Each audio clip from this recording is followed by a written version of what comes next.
So I remember leaving the screening.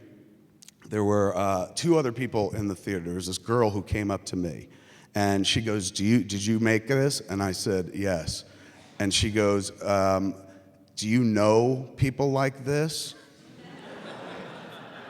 Characters in the movie. And I was standing around my friends who I'd based the movie on.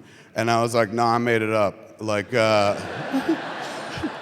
same way George Lucas made up Star Wars. They're just like Wookiees and shit. And it's all fake and stuff. She goes, well, I have this theory that all the Nazis who were ever killed and died reincarnated and they live in New Jersey.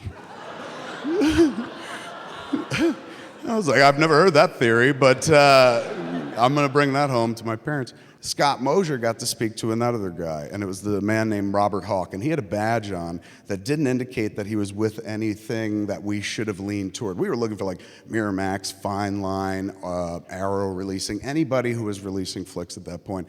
This guy had a badge, just said ICI on it, didn't know what that meant. He talked to Scott Mosier, and he was like, you guys should submit to Sundance. Scott was like, really? He's going, yeah, I know the people there. I think this movie's funny. You should submit. I'd definitely encourage them to pick you. So Scott got to talk to that person. I talked to the crazy Nazi lady.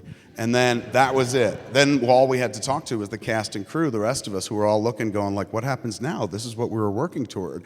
So I immediately came back to Montclair, and this was the womb. I went right back to my apartment, crawled in my bed. Then in the morning, I got a phone call from Amy Taubin. Now, Amy Taubin wrote for The Village Voice at this point. And Amy Taubin, Village Voice was my indie film tome. It was the window into the world I most wanted to be in. The internet is that now for everybody, but back before we had the internet, if you lived in the Jersey burbs and you wanted to see what was going on in the cultural haven that is New York City, Village Voice was the gateway. So you'd read about all these amazing movies that you would never see at the local multiplex and stuff like that, getting reviewed. They sounded great, and you're like, oh, I hope they come to Middletown, and they would never come to Middletown or anything like that. So, you know, I in the Village Voice, there had been this article about the IFFM. That was the only way I knew that thing existed, because Amy Taubin had written an article about Richard Linklater going with Slackers, a work in progress. So when Amy Taubin was calling, I was like, there's no way this could be you, because I have that article framed on my wall. And she goes, well, this is going to be the most flattering interview you've ever had.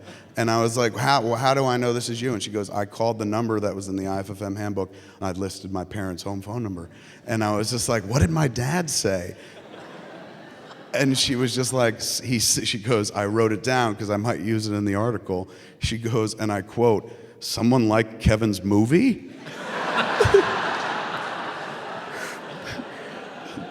So she was like, I want to see this movie. A friend of mine told me it was the undiscovered gem of the marketplace. Can I see it somehow? And I said, yeah, I'll get you a copy on VHS. And I drop it off at the Village Voice. Half hour later, I got a phone call from Larry Kardish, who programs the New Directors, New Films Festival, which is a sister film festival to New York Film Festival. Very prestigious. I'd never heard of it before, but you only get in with your first film. You only get one crack at it.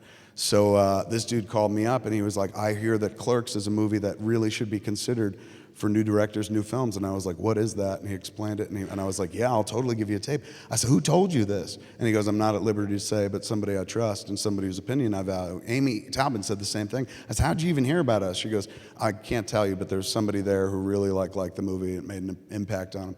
So the third phone call I got was from Peter Broderick. And Peter Broderick wrote for Filmmaker magazine in those days. He's a big gun in the indie film world, still is. And I'm like, listen, dude, I'm happy to give you a tape, but please, you're the third call I've gotten today within 2 hours. Who keeps talking about this movie? Because nobody was there. And he was like, there was a guy named Bob Hawke. He talked to one of you, the thin one, he said. So he goes, he said you guys should submit to Sundance. And I said, that guy, that old dude, there's nothing on his badge. And he was just like, that doesn't matter. That dude talks to a lot of people trust his opinion. There's a guy who had been involved with the documentary, The Times of Harvey Milk, had won an Academy Award. Bob had been like so involved in indie film for like 2 decades at that point. He was a legend. And when he spoke, people were like, let's check that movie out. So there was one person made all the difference, and I had 20 hours to sit there and think about what I did and accept the fact that I had failed. until those 3 phone calls came in, and they all came in here in Montclair. And it's so crisp and vivid, just by virtue of the fact that that ride from Quick Stop up to here was a ride every night of me going like, one day maybe I'll be a filmmaker.